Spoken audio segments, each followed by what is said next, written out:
Okay, here's another example of using the indirect truth table method to evaluate whether an argument is valid. Here we've got our stacked argument. It's got three premises and a conclusion here. So our first step is to rewrite the stacked argument on a line, and we'll use this line here. I'm going to start with the premise one on the left-hand side of the line here and use the formatting that we've used before, separating each premise by a slash mark and then separating off the conclusion from the premises with a double slash mark. So premise one is if A, then B or C. Premise two, if B, then D. Premise three is the atomic sentence A. And then here comes our conclusion. So we've got double slash mark. If it's not the case C, then D. Okay, step two, assume the argument is invalid by assigning an F to the conclusion statement and T's to all the premises. So to all the main operators, T for true. So let's start with the conclusion. The conclusion is a conditional. So we're going to put the F under the right-facing arrow. And now we're going to put T's underneath all of the main operators for the premises. So underneath A is T. Premise two is a conditional, so under the arrow, a T for true. And premise one is also a conditional, with the consequent being a disjunction. So we put the T under the arrow. Right, so that is what the form of this argument would look like if it were invalid. Now we're going to try to apply the truth values of the atomic statements under the assumption that the argument is invalid, see if we can consistently apply those to the atomic sentences A, B, C, and D. Okay, so step three is derive the truth values for the atomic statements of the conclusion such that the conclusion is false. In other words, make the conclusion false by assigning the truth values to C and D. Well, we know that a conditional is false only when the antecedent is true and the consequent false. So that would make D false. So there's our first locked in truth value for our atomic sentences. And since the antecedent is tilde C, for the conclusion to be false, tilde C needs to be true, which makes C false. So we've got two of our atomic statements of the argument locked in. They can't be any other truth value for the conclusion to be false, right? Because the conditional is false only under one condition, when the antecedent is true and the consequent false. I'm going to combine the next series of steps.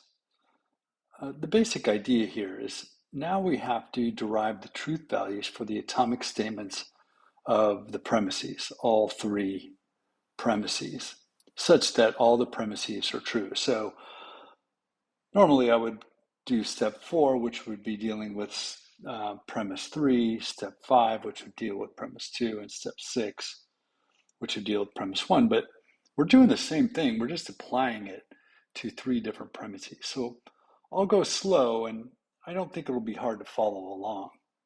Right? We want to see if we can apply the truth values for the atomic sentences such that we can consistently apply the truth values that would make this argument invalid, meaning all true premises and a false conclusion.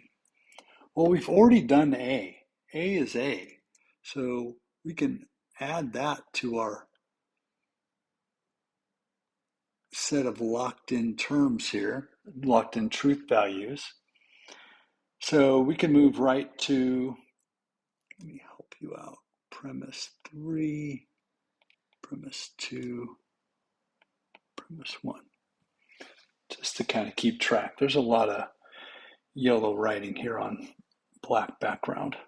All right, let's just do premise 2. We've done premise 3. That's locked in. Well, D in premise 2 is also locked in, right? It's locked in because it had to be false for the conclusion, which is a conditional, to be false. So D is false. That then locks in the value of B, because for this conditional be true, B can't be true. If B were true and D is false, then that whole premise, because it's conditional, would be false. So the only way that premise 2 can be true is if B is false. So now we've got all 4 truth values locked in. Now we have to see whether we can consistently apply those truth values to premise 1 and maintain premise 1 as true. So we've got B and C locked in, so let's add those. B is false, C is false, which makes the consequent, which is a disjunction, right? There's a little wedge. The consequent, which is a disjunction, false. Now, that's the consequent of a conditional. And since that's the consequent of the conditional, A must be false, because if it's true with a false consequent, this whole conditional is false, right? The only way to keep premise 1 true is if A is false. I put that in red because it's going to be pretty clear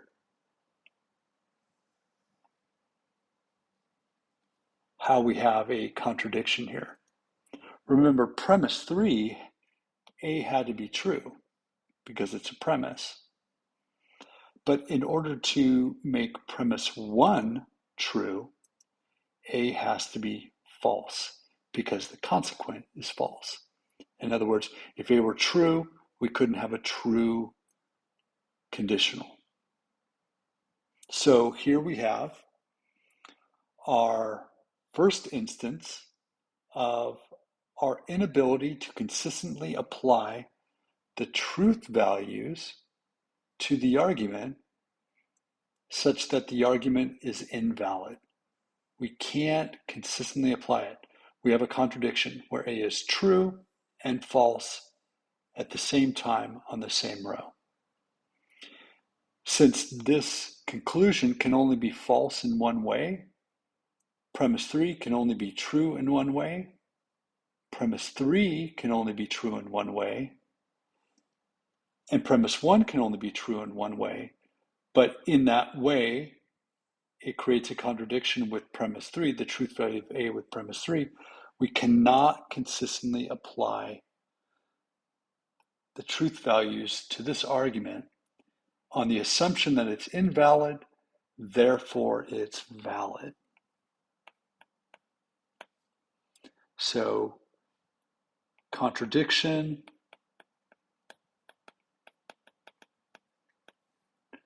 with an indirect truth table shows that the argument is invalid. Again, when you have that contradiction in an indirect truth table, the argument is valid.